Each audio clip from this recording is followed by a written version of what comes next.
হয় নিৰ্বাচন আয়োগ আৰু অসম চৰকাৰ তথা ৰাজনৈতিক দলসমূহে পঞ্চায়ত নিৰ্বাচনৰ বাবে প্ৰস্তুতি চলাই আছে আৰু ইয়াৰ মাজতে এতিয়া দেখিবলৈ পোৱা গৈছে বিশ্বনাথৰ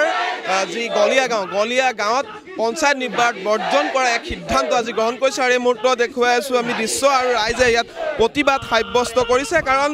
যে অঞ্চলটো আচলতে যি নতুনকৈ গঠন কৰা বুঢ়ীগাং এৰাবাৰী যি পঞ্চায়ত সেই পঞ্চায়তত অন্তৰ্ভুক্ত কৰা হৈছে কিন্তু এই পঞ্চায়তটো অনুসূচিত জাতিৰ বাবে সংৰক্ষণ কৰা হৈছে যিটো পঞ্চায়তত আচলতে অনুসূচিত জাতিৰ ভোটাৰ সংখ্যা যথেষ্ট কম আৰু অনা অনুসূচিত জাতিৰ লোকৰ সংখ্যা বেছি সেয়েহে দেখিবলৈ পোৱা গৈছে যে এনেধৰণে আজি প্ৰতিবাদ মুখৰ হৈ পৰিছে এই যি গলিয়া গাঁও সেই গলিয়া গাঁৱত দেখিবলৈ পোৱা গৈছে পুৰুষ মহিলা সকলো ওলাই আহিছে আৰু ওলাই আহি তেওঁলোকে পঞ্চায়ত নিৰ্বাচন আচলতে বৰ্জন কৰাৰ এক সিদ্ধান্ত তেওঁলোকে গ্ৰহণ কৰিছে ইয়াত বিষয়ববী আছে স্থানীয় গাঁও সংগঠনৰ আপোনাৰ কাষলৈ আহিছোঁ আচলতে প্ৰতিবাদ কিহৰ কাৰণে হৈছে প্ৰতিবাদ বুঢ়ীগাং এৰাবাৰী পঞ্চায়ত অনুসূচিত জাতিৰ কাৰণে সংৰক্ষণ কৰাত আমাৰ আপত্তি নাই কিন্তু আমাৰ অধিকাৰ কাঢ়ি নিয়াটো আমাৰ আপত্তি আছে গতিকে বিধায়কে দিয়া প্ৰতিশ্ৰুতি যেটো আমি প্ৰথমবাৰ ডিলিমিটেশনৰ সময়তো গৈছিলোঁ তেখেতে কৈছিলে যে কোনো অসুবিধা নহয় আমাৰ এই পঞ্চায়তৰ গড়েগী পঞ্চায়তৰ অকল সাইনবোৰ্ডটো চেঞ্জ হ'ব বুলি কিন্তু এতিয়া আমাৰ এটা কাম বুঢ়ীগাং পঞ্চায়তত হ'লেই ইতিমধ্যে মাটিৰ কাম গতিকে আমি এটা অদূৰ ভৱিষ্যতে দেখিছোঁ আমাৰ গলিয়া ৰাইজ এৰাবাৰী ৰাইজখিনি কিজানি বুঢ়ীগাং পঞ্চায়তলৈ তালৈ 4-5 কিলোমিটাৰ বাট দূৰ যাব লাগিব নেকি কাৰণ আমি আয়ুক্ত মহোদয়কো এপ্লিকেশ্যন দিছিলোঁ ডিলিমিটেশনৰ কাৰণে আমাৰ হিয়াৰিঙো হৈছিলে কোনো সদু উত্তৰ নাপালোঁ আমি হিয়াৰিং হোৱাৰ পিছতো আৰু বিধায়কেও প্ৰতিশ্ৰুতি দিছিলে তাৰপিছত আমি কৈছিলোঁ যে এচি হোৱা সম্ভাৱনা আছে কোনো পদে এচি নহয় মই জীয়াই থকালৈকে নহয় বুলি প্ৰতিশ্ৰুতি দিছিলে আজি যদি বিধায়ক আমাৰ লগৰো আজি এজন বিধায়ক আমাৰ অভিভাৱক হয় আজি অভিভাৱকে যদি ইমান ফাঁকি কথা কৈছে অভিভাৱক যেনেকৈ মা দেউতা ঢুকোৱাৰ পিছত যেনেকুৱা এটা অৱস্থা হয় আমাৰ আজি সেই অৱস্থা হৈছে আমাৰ মা দেউতা ঢুকাই গ'ল বিশ্বনাথ চাৰিআলিত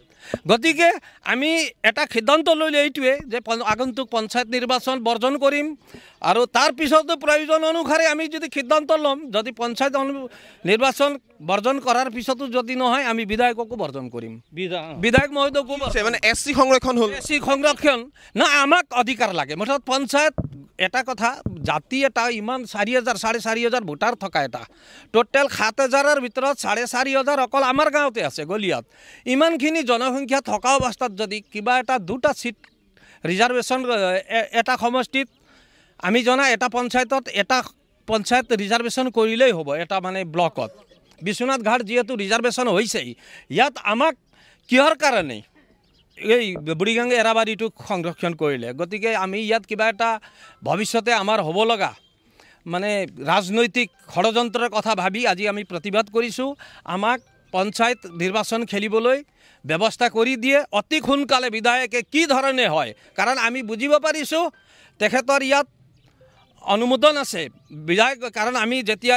দৰখাস্ত লৈ গৈছিলোঁ আমি ডিচিৰ ওচৰত আয়ুক্তৰ ওচৰত তেখেতেও এটা লিখি দিছিলে পিছপিনে আমি এনেকৈ হাতত দিছোঁ আয়ুক্ত মহোদয়ক তেখেতে ওপৰৰ এপ্লিকেশ্যনখন পঢ়িলে তলৰ নপঢ়িলে তেতিয়া মই আগত আছিলোঁ মই ক'লোঁ ছাৰ তলতো এখন দিয়া আছে এইখন মই ইতিমধ্যে গম পাই গৈছোঁ বুলি কৈছে গতিকে বিধায়কে ৰাতিৰ সিদ্ধান্ত হ'ল আজিৰ সিদ্ধান্তটো এইটোৱে হ'ল যে আগন্তুক পঞ্চায়ত নিৰ্বাচনত আমাৰ কোনো কেণ্ডিডেটো আমি নিদিওঁ আৰু পঞ্চায়ত ইলেকশ্যন বৰ্জন কৰিম ভোট নিদিওঁ কেণ্ডিডেটো নিদিওঁ আমাৰ আইনী ব্যৱস্থা এসসি কাৰণে আপোনালোকৰ অসুবিধা হৈছে আইনী ব্যৱস্থা লৈছে নেকি নাই আইনী ব্যৱস্থা লোৱা নাই যদি প্ৰয়োজন চাওঁ মানে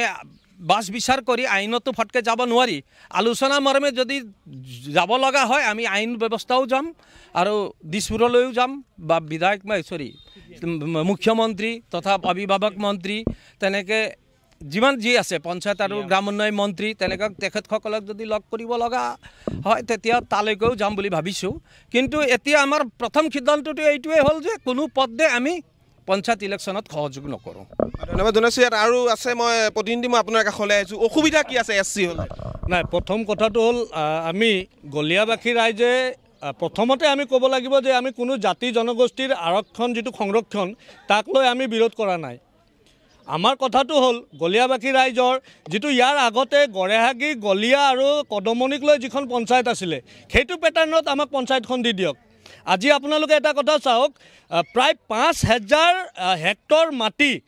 পথাৰ মাটি পাৰ হৈ আমি যাব লাগিব পঞ্চায়তলৈ, 3খন দলং পাৰ হৈ যাব লাগিব আমি নৱগঠিত যিটো পঞ্চায়ত 3খন দলং পাৰ হৈ যাব লাগিব। তাৰপিছত সেইটো সময়তে আমি গোটেই যিটো পৰিকল্পনা আমি বুজি পাইছিলোঁ ইয়াত পৰিকল্পনাটো কি হৈ আছে। আমি মুকলিভাৱে আহ্বান জনাব বিচাৰিছোঁ যে জনগাঁথনি হিচাপত যিমান সংখ্যক ভোটাৰ আছে গলীয়া গাঁৱত, আজি 4,500 ভোটাৰ থকা গাঁওখনক যদি সংৰক্ষণৰ ক্ষেত্ৰলৈ আগুৱাই লৈ গৈ যদি সৰু গাঁও এখনৰ লগত আমাক মিলাই দিয়ে, আমি কোনো জাতি জনগোষ্ঠীৰ সাংবিধানিক যিটো অধিকাৰ সেইটো অধিকাৰ তেওঁলোকে পাব নালাগে বুলি আমি কোৱা নাই। আমি এই কথাটোৱে ক'ব বিচাৰিছোঁ যে গলীয়া গাঁওখনক তেনেকৈ যথেষ্ট দূৰত থকা গাঁওখনৰ লগত জড়িত কৰাই সংৰক্ষণ কৰা যিটো প্ৰক্ৰিয়া, সেই প্ৰক্ৰিয়াৰ পৰা গলীয়া গাঁওখনক আঁতৰাই আনি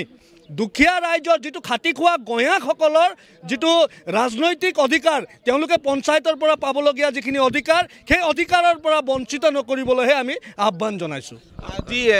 SC কৰা হৈছে ইতিমধ্যে, SC কিমান ভোটাৰ আছে বা নন SC কিমান মানুহ আছে জানে, কিবা তথ্য আছে? আছে আমাৰ 10টা ৱাৰ্ড, তাৰ ভিতৰত আমি দেখিছোঁ 2টা ৱাৰ্ডত, আমাৰ হাতত তথ্য আছে ইয়াত 2টা ৱাৰ্ডত SC আছে আপোনাৰ ভোটাৰ, এটাত আছে 1 মিনিট মই চাইছোঁ ভালকৈ, এটাত আছে 600, এটাত আছে 400, তেনেকৈ মিলাই 1000 মান SC হ'ব। হা, আমি SC কিমান আছে? নন SCটো আমাৰ গাঁৱতে 4,000 ভোটাৰ, 4,500 ভোটাৰ আমাৰ গাঁৱতে, তাৰপিছত আৰু গাঁওখিনি আছে, আৰু সেই ৱাৰ্ডবিলাকতো নন SC মানুহ আছে, যিখিনি ৱাৰ্ডক মানে নখ দৰ্পণত আনি যিখিনি ৱাৰ্ডক লগত লৈ এইটো SC কৰাৰ যিটো এটা পৰিকল্পনা কৰা হৈছে। ইয়াত কিন্তু আমি এতিয়াও কৈ আছোঁ যে কোনো এটা জাতি বা কোনো এটা জনগোষ্ঠীয়ে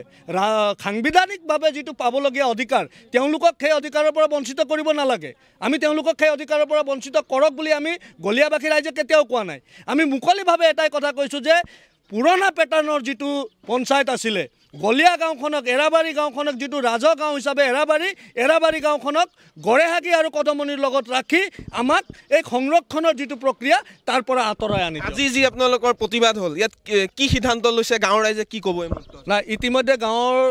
যথেষ্ট সংখ্যক ৰাইজ আজিতো ঘৰত, গাঁৱৰ প্ৰত্যেকখন ঘৰৰ 1-2জন কৰি মানুহ আজি সভাত আহিছে। সৰ্বসন্মত সিদ্ধান্ত হৈছে যে আগন্তুক পঞ্চায়ত নিৰ্বাচনত যদি এই যিটো সংৰক্ষণৰ ব্যৱস্থাটো যদি নুঠে, এইটোৱে বাহাল হৈ থাকে, তেতিয়াহ'লে আমি পঞ্চায়ত নিৰ্বাচনত গলীয়াবাসী ৰাইজে ভোটদানো নকৰিব, ভোট বৰ্জন কৰিব, আৰু কোনেও তাৰমানে নিৰ্বাচনত অৱতীৰ্ণ নহ'ব। নিৰ্বাচনত কোনো এটা ৱাৰ্ড মেম্বাৰে হওক, কাউন্সিলাৰে হওক বা তেনেকুৱা ZPC হওক, আমি একেবাৰে বৰ্জন কৰিম। আমি ৰাজনৈতিকভাৱে আমি অকল তাৰমানে ইয়াত আৰু এটা কথা আছে দেই, গাঁওখনে সম্পূৰ্ণ নিৰ্বাচন বিমুখ হৈ আমি বহিম। পঞ্চায়ত নিৰ্বাচনত ইয়াত এইটো নহয় যে কোনোবা এটা ৰাজনৈতিক দলে আহি ইয়াত নিৰ্বাচনী প্ৰচাৰ কৰিব, কোনোবাই নকৰিব, সেইটো কথা নহয়। আপুনি বিচৰা বাতৰি পাব কেৱল News 18 এপত। News 18 এপ ডাউনলোড কৰিবলৈ স্ক্যান কৰক এই QR কোড। Google Play Storeতো পাব এই News 18 এপ।